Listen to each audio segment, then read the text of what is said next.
Ele me fez acreditar no amor, até revelar a mentira que destruiu tudo o que eu sentia. Me chamo Cristina. Tenho 32 anos e moro em Porto Seguro, na Bahia. Se você me visse hoje, caminhando pela passarela do álcool ao entardecer, com meu vestido leve e os cabelos soltos ao vento, talvez pensasse que sou apenas mais uma turista aproveitando o paraíso baiano. Mas por trás desse sorriso que aprendi a reconstruir, existe uma história que quase me destruiu.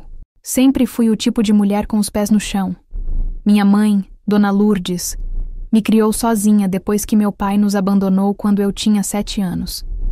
Ela me ensinou que não podemos depender de ninguém, que precisamos ser fortes, construir nossa própria vida. E foi exatamente isso que fiz. Terminei a faculdade de administração trabalhando de dia e estudando à noite. Consegui um emprego bom em uma pousada boutique aqui mesmo em Porto Seguro. Comprei meu próprio apartamento com vista para o mar. Adotei Maia, uma vira-lata caramelo que encontrei abandonada na praia e que se tornou minha melhor companhia. Mas o amor sempre foi meu calcanhar de Aquiles. O primeiro foi Marcelo. 3 anos de relacionamento onde ele controlava tudo.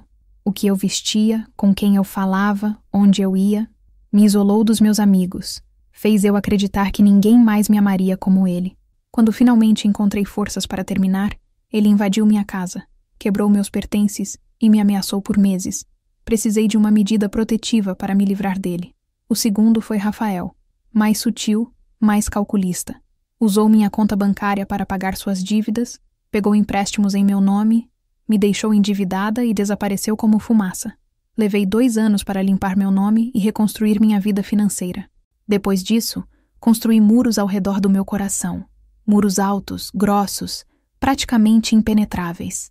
Prometi para mim mesma, olhando para o espelho depois de mais uma noite chorando. Nunca mais eu entregaria meu coração facilmente. Nunca mais deixaria alguém ter tanto poder sobre minha vida, minhas emoções, minha paz. Passei quase 3 anos assim, sozinha, mas segura, focada no trabalho, nos meus objetivos, na Maia. Saía com amigas, sorria, vivia. Mas uma parte de mim estava congelada. Eu acreditava que o amor era para os ingênuos, para os tolos que ainda tinham esperança. E talvez eu fosse exatamente isso, uma tola, porque, mesmo com todas as minhas defesas, ele conseguiu entrar. Foi numa quinta-feira comum de março. Eu estava na recepção da pousada, lidando com um problema de reserva duplicada, quando ele apareceu. Alto, cabelos escuros bem cortados, olhos castanhos que pareciam genuínos. Vestia uma camisa social azul clara com as mangas dobradas, calça jeans e um sorriso que iluminava o ambiente. Oi, tenho uma reserva em nome de Júlio César Andrade, ele disse. Sua voz era firme, mas gentil. Verifiquei o sistema. Sim, senhor Andrade. 1 semana, correto? Isso mesmo. Vim para uma conferência de marketing aqui na região. Ele se inclinou levemente no balcão. Primeira vez em Porto Seguro. Você tem alguma dica do que não posso deixar de conhecer? Respondi automaticamente, listando os pontos turísticos tradicionais. Mas havia algo diferente nele. Não era invasivo, não era falso. Apenas presente. Ele me ouvia como se minhas palavras realmente importassem. Nos dias seguintes, ele sempre encontrava um jeito de conversar comigo. Perguntava sobre meu dia, elogiava meu trabalho, trazia café pela manhã. Pensei em você quando vi essa padaria abrir, dizia, estendendo um copo de cappuccino ainda quente. Eu resistia. Meus muros ainda estavam de pé. Mas Júlio César era persistente sem ser inconveniente, educado sem ser falso, atencioso de um jeito que eu não experimentava há anos. No último dia da estadia dele, quando veio fazer o check-out, perguntou: Cristina, sei que você provavelmente ouve isso direto de hóspedes, mas posso te convidar para jantar? Como forma de agradecer por ter tornado minha estadia tão especial. Deveria ter dito não. Meus instintos gritavam para recusar, mas havia algo nos olhos dele, uma sinceridade que eu queria desesperadamente acreditar que era real. Tudo bem, respondi, surpreendendo a mim mesma. Um jantar. Foi aí que tudo começou. O que eu não sabia era que aquele simples sim mudaria minha vida de formas que eu jamais imaginaria. Júlio César tinha um segredo que destruiria tudo que eu acreditava sobre amor. lealdade e sobre mim mesma. O jantar aconteceu num restaurante à beira-mar, longe do centro turístico de Porto Seguro. Júlio escolheu o lugar com cuidado, um espaço intimista, com mesinhas na areia e velas iluminando os rostos dos clientes. O som das ondas quebrando na praia compunha a trilha sonora perfeita para aquela noite que, eu ainda não sabia, marcaria o início da minha queda. Ele me ouviu, realmente me ouviu. Falei sobre minha mãe, sobre Maia, sobre como construir minha vida com minhas próprias mãos. Júlio me olhava com uma atenção que me desarmava, fazendo perguntas que mostravam interesse genuíno. Quando mencionei brevemente meus relacionamentos passados, sem entrar em detalhes dolorosos, ele segurou minha mão sobre a mesa. Cristina, qualquer homem que não soube te valorizar era simplesmente idiota, disse, seus olhos fixos nos meus. Você é incrível, forte, determinada, linda. Espero que um dia você se permita acreditar nisso de novo. Algo dentro de mim se derreteu. Aqueles muros que levei anos construindo começaram a rachar. Júlio morava em Salvador, a cerca de 7 horas de distância. Trabalha como gerente de marketing em uma agência de turismo, explicou. Viajava constantemente pela Bahia, mas sua base era na capital. O trabalho é intenso, mas eu amo o que faço. Ajudo a mostrar as belezas do nosso estado para o mundo. Falava com paixão, com conhecimento. Era carismático de uma forma que não parecia forçada. Contou sobre sua família, sobre como perdeu o pai jovem e teve que ajudar a mãe a criar os irmãos mais novos. Havia profundidade nele, ou pelo menos era isso que eu acreditava ver. Depois daquele jantar, ele não voltou imediatamente para Salvador. Estendeu sua estadia por mais 3 dias, trocando de pousada para não me comprometer no trabalho. Como disse, passamos cada momento livre juntos. Caminhamos pela praia ao amanhecer, jantamos em restaurantes escondidos que só os locais conhecem. Conversamos por horas sobre tudo e sobre nada. Na noite antes de sua partida, ele me beijou. Foi na Praia do Espelho, sob um céu estrelado que parecia ter sido pintado especialmente para aquele momento. O beijo foi suave, respeitoso, mas carregado de promessa. Não quero que isso termine aqui, sussurrou contra meus lábios. Eu sei que é loucura, que nos conhecemos há apenas 1 semana, mas há algo em você, Cristina, algo que eu não quero perder. E assim começou nossa história de amor à distância. Júlio voltava a Porto Seguro a cada 2 semanas. Às vezes ficava um fim de semana inteiro. Quando não estava aqui, conversávamos por horas no telefone, trocávamos mensagens o dia inteiro, fazíamos videochamadas antes de dormir. Ele me mandava flores no trabalho, presenteava Maia com brinquedos, lembrava de datas importantes. Em 2 meses, ele já dizia que me amava. Você é a mulher que eu esperava encontrar a vida toda, Cristina. Nunca senti isso por ninguém. Eu resistia em dizer de volta, mas sentia. Meu Deus, como eu sentia. Pela primeira vez desde Marcelo e Rafael, eu estava me permitindo amar novamente. E era aterrorizante e maravilhoso ao mesmo tempo. Júlio conheceu minha mãe num domingo de almoço. Dona Lourdes, sempre desconfiada, preparou sua famosa moqueca baiana. Para minha surpresa, ela se encantou com ele. Esse menino tem educação, tem respeito, disse depois que ele foi embora. Cuida bem dele, minha filha. Homem bom é raro. Minhas amigas também aprovavam. Fernanda e Camila, que me acompanharam nos momentos mais difíceis após Rafael, diziam que eu estava radiante. Você está brilhando de novo, Cris. Ele te faz bem. Até Maia amava Júlio. Ela, que sempre foi desconfiada com estranhos, se jogava em seus braços sempre que ele chegava, abanando o rabo com uma alegria contagiante. Tudo parecia perfeito. Perfeito demais. Eu perceberia depois. Mas naquele momento, mergulhada na ilusão do amor, eu escolhi ignorar os pequenos sinais que começavam a aparecer. A primeira rachadura surgiu quando perguntei sobre conhecer sua família em Salvador. Ah, minha mãe está viajando, visitando minha tia em Aracaju. Mas logo você a conhece, prometo. Sempre havia uma desculpa razoável, sempre um impedimento circunstancial. As redes sociais eram outro ponto estranho. Júlio era ativo, mas nunca postava fotos comigo. Sou discreto com minha vida pessoal, amor. Prefiro manter as coisas íntimas longe da internet. Fazia sentido. Muita gente pensava assim. As viagens de trabalho começaram a aumentar. Fins de semana inteiros sem comunicação adequada. Estava em área sem sinal. Desculpa. A conferência foi intensa. Mal tive tempo de olhar o celular, mas eu afastava as dúvidas. Ele me amava. Ele me tratava bem. Ele era diferente. Até que um dia, rolando distraidamente pelas fotos antigas dele no Instagram, vi um comentário de uma mulher chamada Isabel em uma postagem de 1 ano atrás. Meu amor, que foto linda. Te amo. Meu coração disparou. Fiquei olhando para aquele comentário por vários minutos, como se as palavras fossem mudar se eu piscasse. Meu amor, que foto linda. Te amo. O perfil de Isabel era privado, mas a foto mostrava uma mulher morena, de cabelos longos e sorriso amplo. Nada além disso. Respirei fundo. Tentei me acalmar. Era uma postagem antiga, de antes de me conhecer. Pessoas têm passado. Eu mesma tinha. Mas algo no meu estômago revirava. Uma intuição incômoda, que eu não conseguia ignorar. Quando Júlio ligou naquela noite, eu mencionei casualmente. Vi um comentário de uma tal Isabel nas suas fotos antigas. Quem é ela?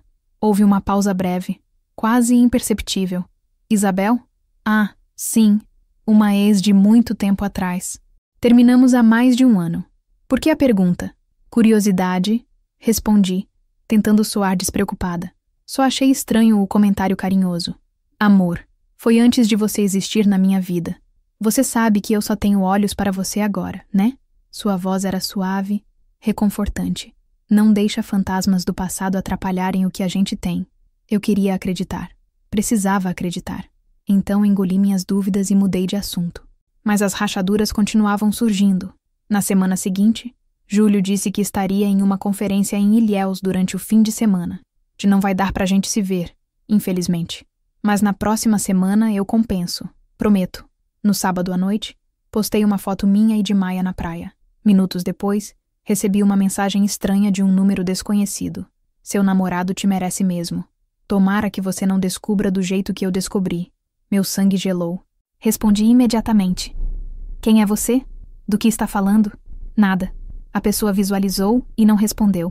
Tentei ligar, mas o número estava desligado. Passei a noite inteira acordada, a paranoia me consumindo. Será que era apenas uma ex ressentida?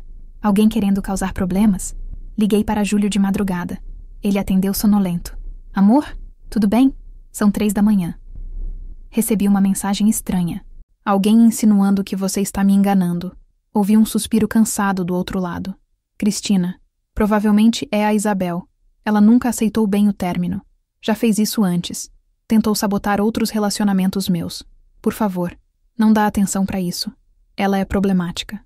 Parecia razoável. Ex ressentidos existem, mas meu coração não se acalmava. Nos dias seguintes, comecei a prestar mais atenção. Pequenas inconsistências que antes eu ignorava agora gritavam na minha cabeça. As viagens de trabalho que nunca coincidiam com o que ele postava online. A forma como ele desviava o celular quando eu estava por perto. As ligações que ele atendia em outro cômodo. Sempre do trabalho. Fernanda notou minha inquietação. Cris, você está diferente. O que está acontecendo? Contei sobre o comentário, sobre a mensagem anônima. Ela franziu a testa. Olha, eu não quero ser a amiga paranoica, mas você já checou as redes sociais dele direito? Já procurou saber mais sobre a vida dele em Salvador? Fer, isso é invasão de privacidade. Invasão é mentir para a pessoa que você diz amar. Ela segurou minha mão. Escuta, você já passou por isso antes. Marcelo, Rafael, você tem o direito de proteger seu coração. Se não tem nada errado, você vai se sentir aliviada. Se tem, melhor descobrir agora do que depois. Passei a semana dilacerada entre confiar nele e investigar. Minha cabeça dizia uma coisa, meu coração outra. Até que, numa quinta-feira à noite, quando Júlio estava viajando a trabalho, novamente, tomei uma decisão que mudaria tudo. Num impulso desesperado, algo que jamais pensei que faria, baixei um aplicativo espião. Quando ele veio me visitar no fim de semana, enquanto tomava banho, peguei seu celular desbloqueado que ele deixou na mesa e instalei o programa. Minhas mãos tremiam. Meu coração batia tão forte que achei que ele poderia ouvir do banheiro. Durante 3 dias, não acessei nada. Sentia-me suja, invasiva, errada. Mas na madrugada de quarta-feira, quando não conseguia dormir, abri o aplicativo. As mensagens começaram a carregar. Primeiro, conversas normais de trabalho. Depois, grupos de família, E então, vi o nome dela, Isabel, cliquei na conversa. E cada mensagem que lia era uma facada no meu peito. Amor, estou chegando em casa. Preparei aquele seu prato favorito. Os médicos disseram que a químio está surtindo efeito. Estou tão aliviada. Você foi no mercado? Preciso que pegue meus remédios na farmácia também. Te amo. Obrigada por estar comigo nessa batalha. Minha visão ficou embaçada. Continuei rolando, buscando entender. Havia fotos. Júlio e Isabel juntos, em casa, recentes. Ela estava mais magra que na foto do Instagram, com um lenço na cabeça cobrindo a ausência de cabelos. Abri outras pastas, documentos, certidão de casamento. Júlio César Andrade e Isabel Ferreira Andrade. Data: 6 anos atrás. Relatórios médicos. Câncer de mama em estágio avançado. Tratamento agressivo. Prognóstico reservado. Caí no chão da sala, o celular escorregando das minhas mãos. Maia veio até mim, lambendo meu rosto, sentindo minha angústia. Júlio César era casado, e a esposa estava morrendo de câncer. Não chorei naquela noite. Deveria ter chorado, mas as lágrimas simplesmente não vinham. Era como se meu corpo tivesse entrado em modo de sobrevivência, congelando todas as emoções para que eu não desmoronasse completamente. Fiquei sentada no chão da sala até o amanhecer, Maia deitada ao meu lado, enquanto minha mente processava a devastação. Júlio César era casado.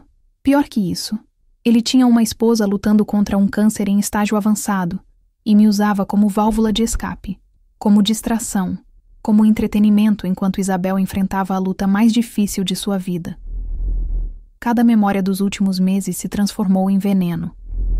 Os "eu te amo" sussurrados ao telefone, os planos de futuro que ele pintava com palavras bonitas, os encontros em Porto Seguro que ele descrevia como necessidade de estar perto de mim, quando na verdade eram apenas fugas convenientes da realidade que o esperava em Salvador. Eu era a outra, a amante, e nem sabia. Passei o dia seguinte como um zumbi. Liguei no trabalho dizendo que estava doente. Dona Lourdes ligou 3 vezes, mas não atendi. Fernanda apareceu à noite, preocupada, e quando abri a porta, ela soube imediatamente. "O que aconteceu?" perguntou, entrando e me abraçando. Mostrei tudo a ela. As mensagens, as fotos, os documentos. Fernanda ficou pálida, sua mão cobrindo a boca em choque. "Meu Deus, Cris! Esse filho da puta! Esse maldito filho da puta! Ele me usou, Fer. Enquanto a mulher dele estava morrendo, ele estava aqui, comigo, dizendo que me amava. Minha voz saiu quebrada. Mas ainda assim, as lágrimas não vinham. Como alguém faz isso? Como alguém pode ser tão monstruoso?" Fernanda me segurou pelos ombros, me olhando nos olhos. "Escuta, você vai superar isso. Mas primeiro, você precisa terminar com ele. E esse desgraçado precisa pagar pelo que fez." Durante 3 dias, Júlio mandou mensagens normalmente. "Bom dia, meu amor. Com saudades. Mal posso esperar para te ver no fim de semana."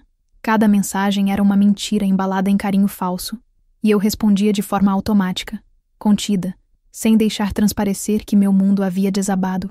Mas algo dentro de mim estava mudando. A dor estava dando lugar a outra coisa.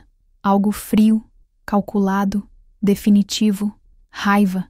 Uma raiva tão intensa que queimava nas minhas veias como fogo. Júlio César não apenas me enganou, ele me fez acreditar novamente. Me fez derrubar as muralhas que levei anos para construir. Me fez vulnerável. E fez isso conscientemente, sabendo exatamente o que estava fazendo. Ele não merecia apenas um término. Ele merecia consequências.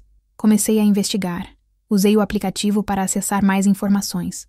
Descobri o endereço dele em Salvador, o hospital onde Isabel fazia tratamento, os nomes dos colegas de trabalho. Salvei cada conversa comprometedora, cada foto, cada evidência de sua dupla vida. Criei pastas organizadas no meu computador. Prints com data e hora. Áudios de declarações de amor que ele me mandava nos mesmos dias em que dizia para Isabel que a amava.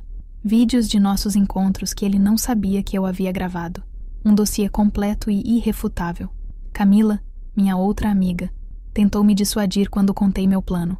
"Chris, eu entendo sua raiva. Mas você tem certeza disso? Expor ele pode te machucar também." "Não me importo", respondi, minha voz firme e fria. "Ele precisa pagar, e Isabel merece saber a verdade. Ela está morrendo, Sá Camila. Ela está lutando por sua vida enquanto o marido dela está brincando de namorado comigo. Se eu estivesse no lugar dela, gostaria que alguém me contasse. Fernanda concordou. Ela tem razão. Esse cara não pode sair impune. Quantas outras mulheres ele já fez isso? Quantas mais ele vai fazer se ninguém o parar? No sábado, Júlio chegou a Porto Seguro como sempre, com seu sorriso falso e flores nas mãos. Abracei ele na porta, permiti que me beijasse, fingi que estava tudo bem. Cada segundo era tortura, mas eu precisava manter a fachada só mais um pouco. Jantamos num restaurante à beira-mar. Ele segurou minha mão sobre a mesa, falou sobre planos futuros, sobre como queria me levar para conhecer outros lugares da Bahia. Você me faz tão feliz, Cristina. Às vezes ainda não acredito que te encontrei. Sorri, um sorriso que não chegou aos meus olhos. Júlio, posso te fazer uma pergunta? Claro, amor, qualquer coisa. Como você consegue mentir tão bem? Ele piscou, confuso. O quê? Peguei meu celular e coloquei sobre a mesa, mostrando a foto dele com Isabel no hospital. Quanto tempo você ia continuar me enganando? O rosto dele perdeu toda a cor.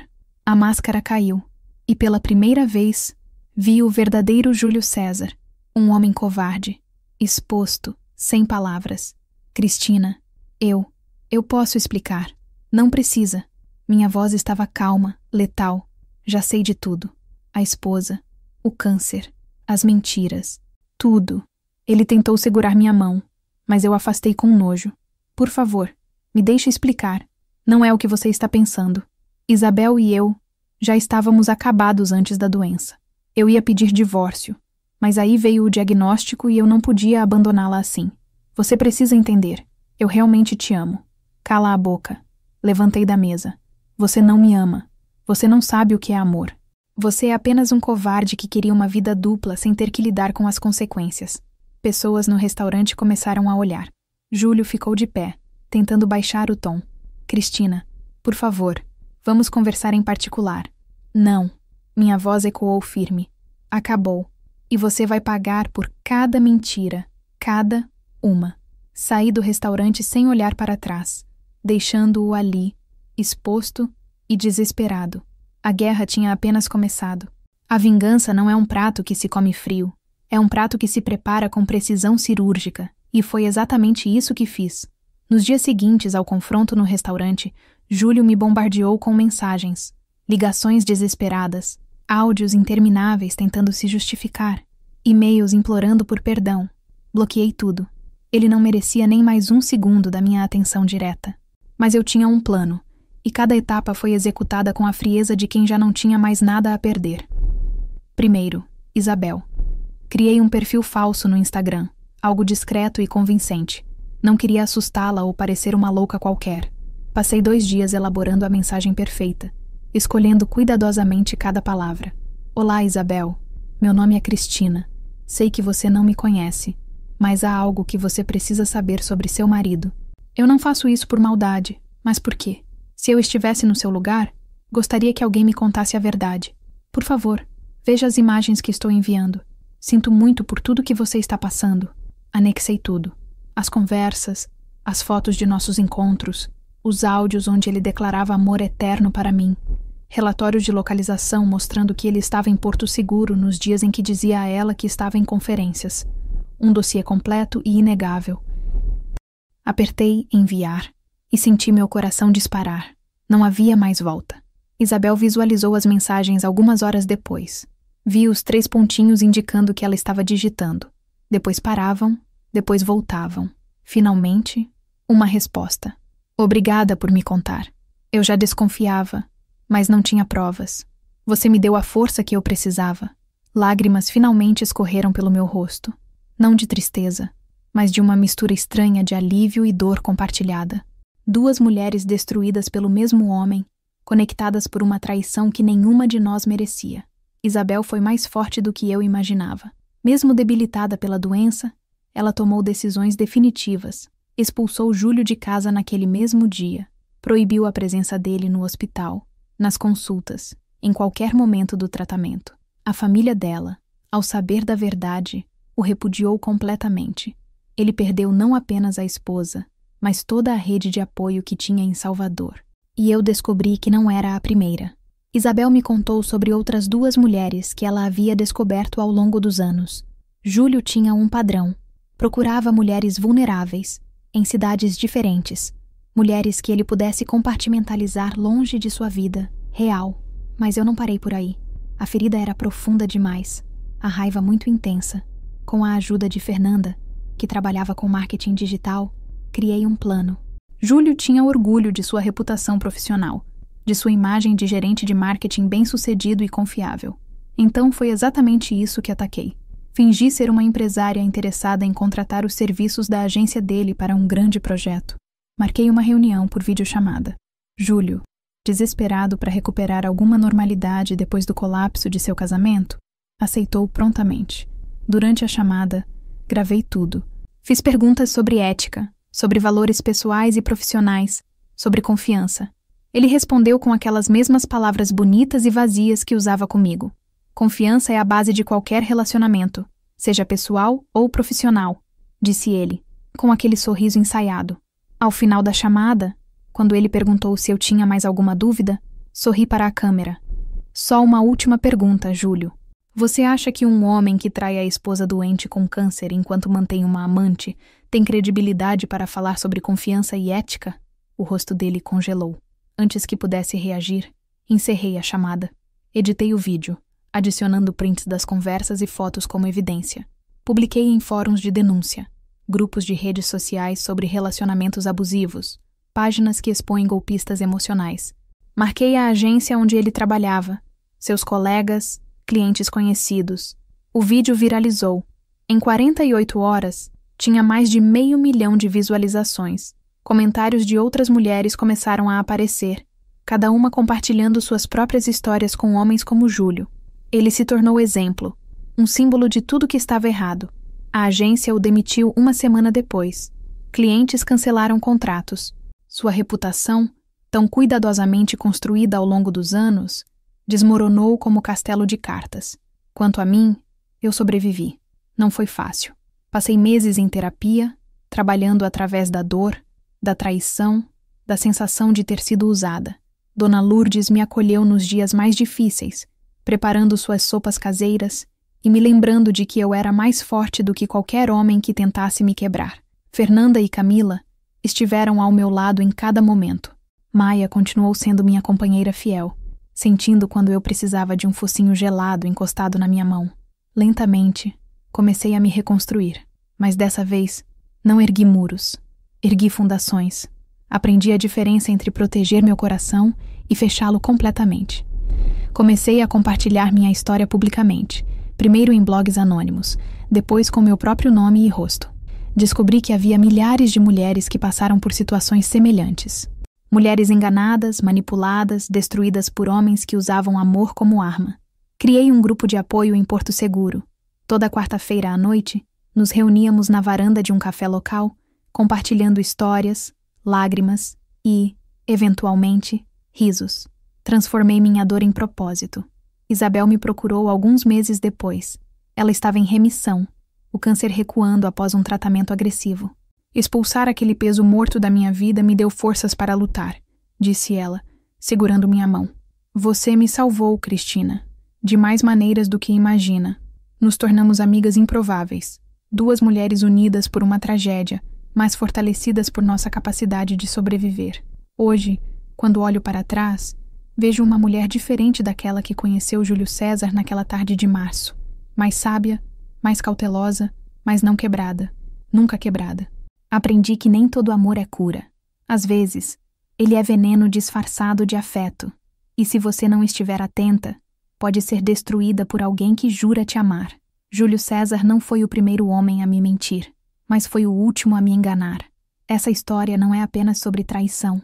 É sobre encontrar força quando tudo em você grita para desistir. É sobre transformar dor em poder, vergonha em voz. E talvez a maior vingança não tenha sido destruir a reputação dele. Foi me tornar a mulher que ele nunca mais vai merecer, nem conseguir olhar nos olhos. Foi sobreviver, prosperar e ajudar outras mulheres a fazerem o mesmo. Hoje, caminho pela passarela do álcool com a cabeça erguida, Maia ao meu lado, o sol aquecendo meu rosto. Ainda acredito no amor. Mas agora, Acredito mais em mim mesma. E isso, descobri, faz toda a diferença. Fim. Obrigada por assistir até o final. Você gostou da história? Deixe um comentário. Quero saber o que você achou. Não se esqueça de deixar seu like e se inscrever agora para receber mais relatos emocionantes que você não vai querer perder. Ative o sino para ser notificado sempre que um novo vídeo for lançado. Vejo você na próxima história. Muito obrigada.